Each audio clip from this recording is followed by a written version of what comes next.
Allahumma salli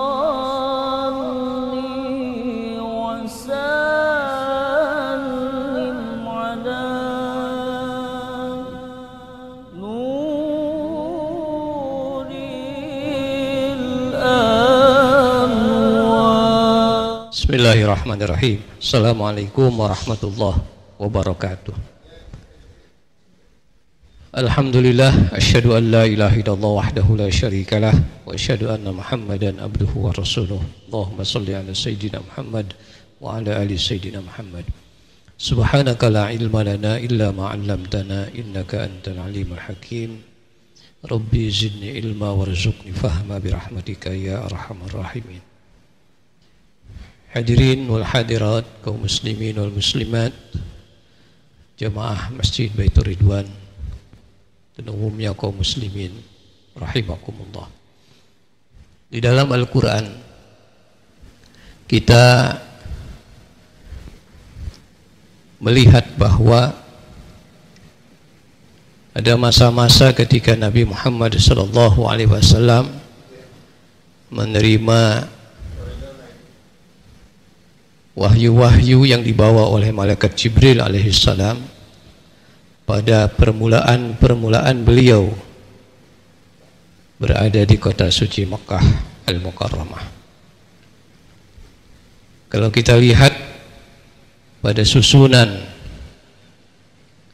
wahyu-wahyu pertama yang diterima oleh Nabi Muhammad SAW, paling tidak pada 10 surat pertama atau 11 surat pertama, surat Al-Alaq, kemudian surat Al-Qalam, surat Al-Muzammil, surat Al-Mudaththir, surat Al-Fatihah, surat Al-Lahab, surat Al-Lail, surat Sabbihis, surat Al-Fajr,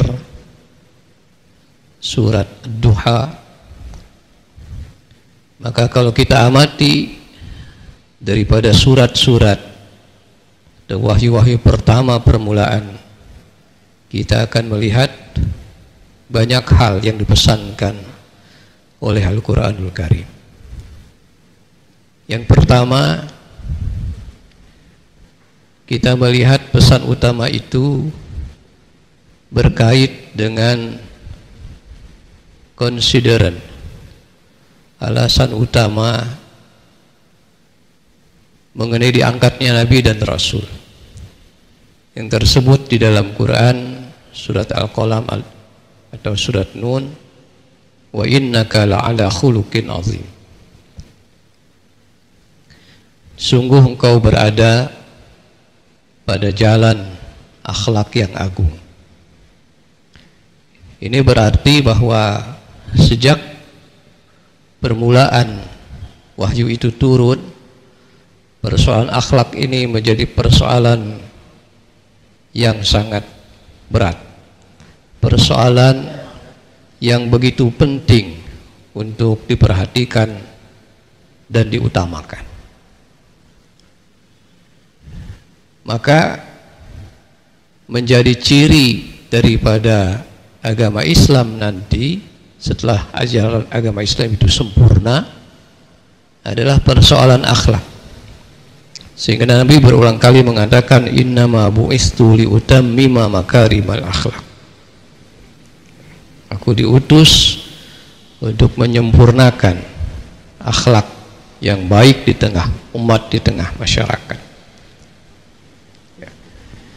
Bahwa masyarakat jahiliyah saat itu hampir-hampir kehilangan arah hidup yang baik, tidak mengetahui jalan-jalan kebaikan.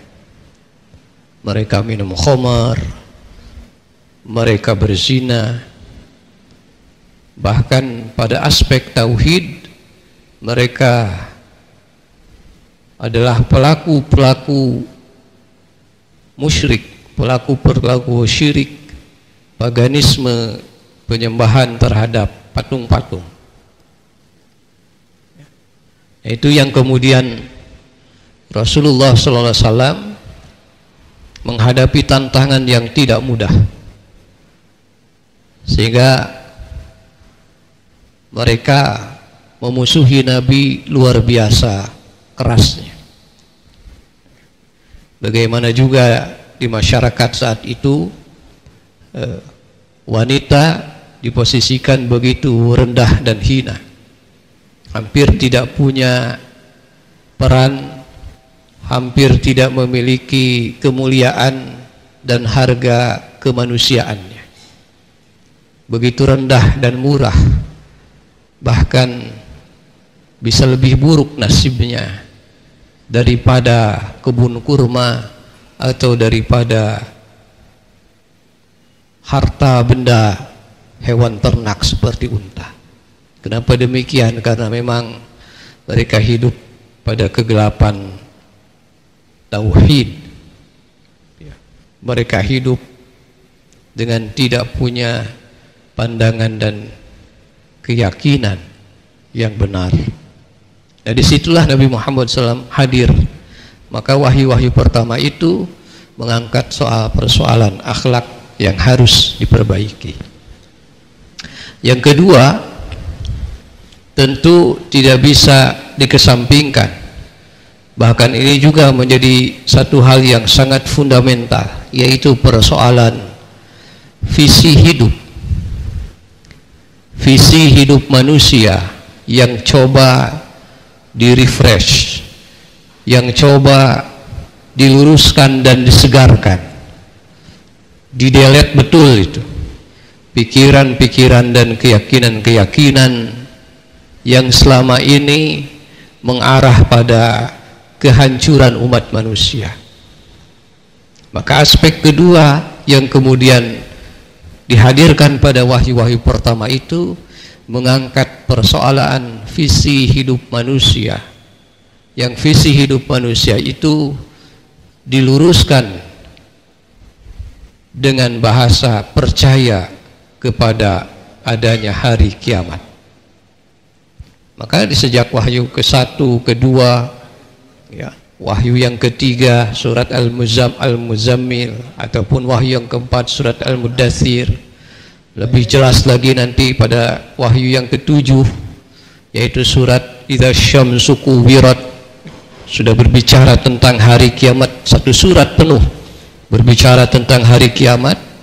Ini menandakan bahwa visi hidup manusia bukanlah visi hidup sementara di dunia ini, tapi harus mengarah menuju kepada visi hidup akhirat. Maka dibangunlah satu pemahaman baru, satu ajaran baru yang menanamkan kepercayaan dan keyakinan terhadap kehidupan akhirat. Dan itu luar biasa ditentang betul dengan sekeras-kerasnya oleh para pembesar Quraisy, oleh para inohong-inohong kaum musyrikin saat itu, yang tidak jarang kaum musyrikin pembesar-pembesarnya adalah tidak lain daripada kerabat-kerabat Nabi sendiri. Bukankah surat ke-6 yang diterima Nabi, surat Al-Lahab, bicara tentang Abu Lahab dan istrinya Ummu Jamil, yang mereka adalah pamannya Nabi Muhammad SAW. Tapi itu diabadikan begitu kerasnya permusuhan seorang paman kepada Nabi Muhammad SAW. Ini ketika membicarakan hari kiamat, turunlah surat Idza Syamsu Kuwirat wa idzan nujumun kadarat wa idzal biharu sujirat dan seterusnya. Ini menandakan dan menunjukkan bahwa wahyu-wahyu pertama itu sejak awal ingin menanamkan dan memperbaharui, meluruskan kembali apa yang selama ini keliru difahami oleh manusia menyangkut arah hidupnya. Kalau selama ini arah hidupnya hanya duniawi, kekayaan ataupun kekuasaan ataupun materi, maka dengan wahyu-wahyu pertama yang diajarkan pada wahyu ketujuh tadi, Idza Syamsu Kuwirat, itu arah dan visi hidup manusia itu tidak lagi semata kekuasaan, tidak lagi semata kekayaan, tidak lagi semata mengejar wanita, tapi diarahkan untuk kehidupan abadi di akhirat kelak. Yang ketiga, kalau kita amati, maka wahyu-wahyu pertama itu berisi tuntunan menyangkut kehidupan sosial. Bagaimana Nabi Muhammad SAW diingatkan, fa ammal yatima fala taqhar wa ammas sa'ila fala tanhar. Kepada orang yatim jangan kamu menghardik. Nanti pada Quran surat Al-Fajr juga, surat ke-10 yang Nabi terima, itu juga Nabi dipesankan oleh Al-Quran, kalla balla tukrimunal yatim. Mereka itu sesungguhnya masyarakat yang tidak memuliakan anak-anak yatim. Wala tahadduna ala ta'amil miskin. Mereka pun tidak pernah menganjurkan memberi makan kepada orang miskin. Bukan memberi makan orang miskin, menganjurkan, memberi saja, menganjurkan saja, itu mereka tidak pernah lakukan. Jadi tidak pernah ada kepedulian, tidak pernah ada penganjur kebaikan, sekedar menganjurkan saja mereka enggan melakukannya. Wala tahadduna ala ta'amil miskin, menganjurkan orang, mengajak orang untuk memberi makan orang miskin, sekedar menganjurkan saja mereka tidak mau, enggan melakukannya. Maka persoalan ketiga yang begitu penting pada wahyu-wahyu pertama ini adalah mengangkat persoalan-persoalan sosial yang coba diluruskan, yang coba untuk dibenarkan, sehingga kekeliruan atau kesalahan itu tidak terus-menerus terjadi di masyarakat. Maka tadi kita lihat di surat Al-Fajr atau surat Ad-Duha sudah muncul persoalan bagaimana Islam ingin dan mengajarkan untuk memuliakan anak-anak yatim yang selama itu betul-betul dihinakan, diabaikan. Jadi kalau ada orang yatim saat itu, hartanya diambil, tidak pernah diberikan bagiannya kepada mereka. Begitupun para wanita, tidak pernah diberikan bagian harta warisnya. Nah, Islam hadir pada wahyu-wahyu pertama itu sudah mengangkat persoalan-persoalan sosial yang harus diselesaikan, menyangkut anak yatim, para wanita, dan orang-orang miskin yang harus dibela dan dijaga. Wala tahadduna ala tu'amil miskin. Itu tadi di Quran surat Ad-Duha, wa ammas sa'ila fala tanhar. Kalau ada yang minta, jangan kamu mengabaikannya. Baik meminta sesuatu pengetahuan, meminta diajarkan ilmu, ataupun meminta sesuatu yang bersifat materi. Begitu agungnya Nabi Muhammad SAW mengajarkan, andai ada orang yang minta kepadamu, datang kepadamu, kamu lihat dia menggunakan emas di pergelangan tangannya, dia meminta, jangan kamu usir, jangan kamu abaikan. Begitu bagaimana Rasulullah ingin mengajarkan perlakuan yang baik terhadap orang-orang yang meminta kepada kita. Yang keempat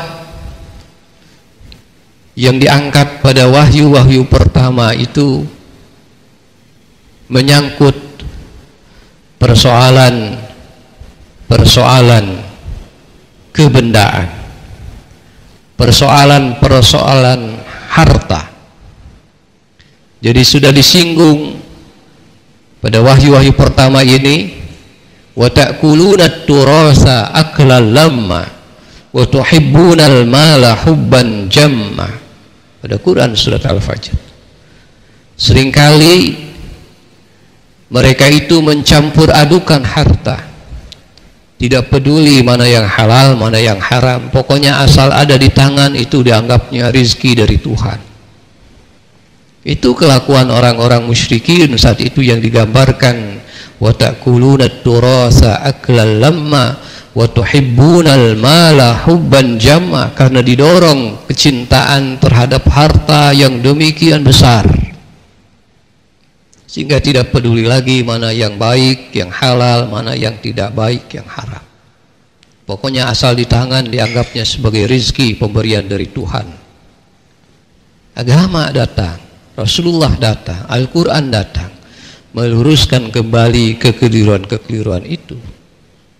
Maka kemudian ditempatkanlah pada wahyu-wahyu pertama itu sudah muncul. Fa amma man a'ta wattaqa wa saddaqa bil husna fasanuyassiruhu lil yusra.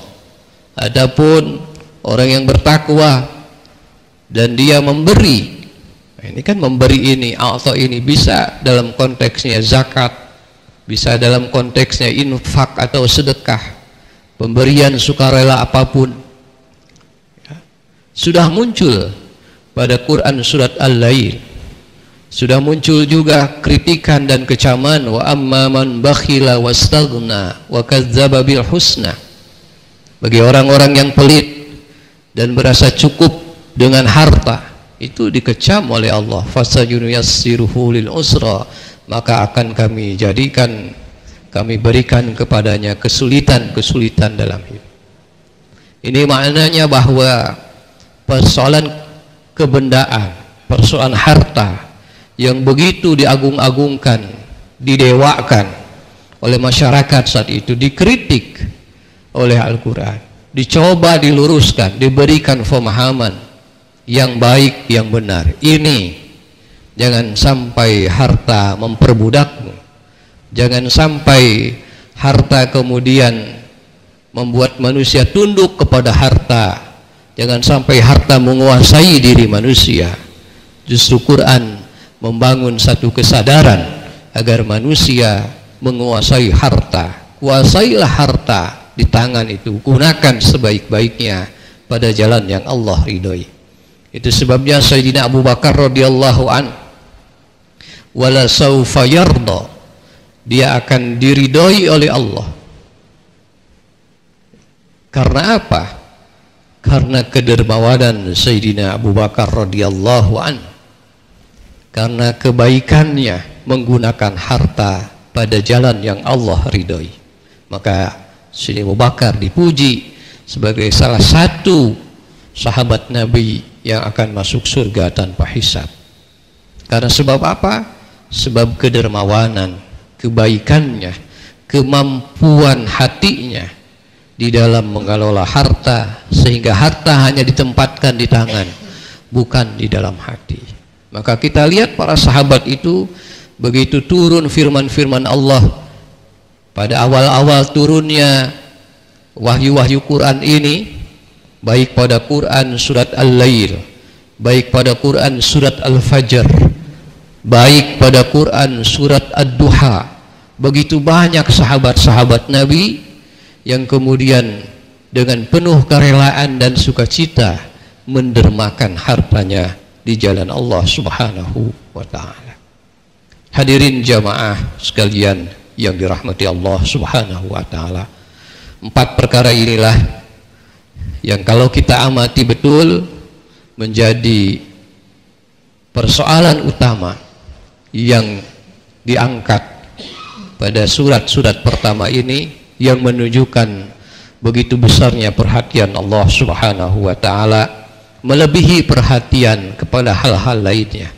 Karena inilah yang coba dibangun, yang coba disadarkan, sehingga masyarakat jahiliyah saat itu sedikit demi sedikit akhirnya terkikis. Yang tadinya pelit tidak pelit lagi, yang tadinya akhlaknya buruk dan kasar menjadi halus dan lembut, yang tadinya masyarakat menyembah pada patung, paganisme, syirik, sekarang mereka menjadi tauhid, menjadi hanya mengesahkan kepada Allah. yang tadinya mereka secara sosial bermusuhan, mengeksploitasi kepada orang-orang miskin dan yatim, sehingga mereka dianggap sebagai orang-orang warga kelas 2, kelas 3. Tapi begitu mereka mengenal Islam, begitu diturunkan wahyu-wahyu Allah pada surat yang pertama ini, berubah, serentak berubah, segera berubah menjadi orang-orang yang paling halus akhlaknya, yang paling dermawan terhadap hartanya, yang paling solider dalam kemanusiaan kepada sesamanya, yang paling kuat tauhidnya.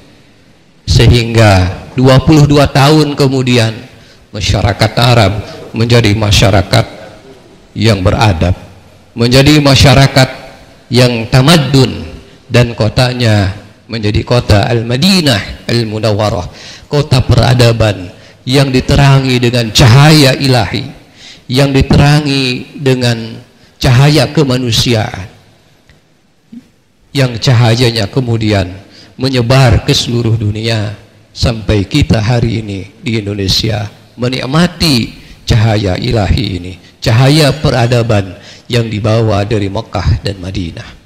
Mudah-mudahan kita kaum muslimin tidak bosan-bosannya untuk kembali mentadaburi, menghayati kembali tuntunan-tuntunan Al-Quranul Karim, sehingga kita dapat menggerakkan diri kita, masyarakat kita, untuk kembali mencontoh kepada apa yang sudah diteladankan kepada kita dari para orang-orang soleh sebelum kita, dari para sahabat, dari Nabi Muhammad sallallahu alaihi wasallam. Mudah-mudahan yang singkat ini ada manfaatnya. Subhanakallahumma bihamdika asyhadu an la ilaha illa anta astaghfiruka wa atubu ilaik. Wa sallallahu ala sayyidina Muhammad wa ala ali sayyidina Muhammad walhamdulillahi rabbil alamin. Assalamualaikum warahmatullahi wabarakatuh.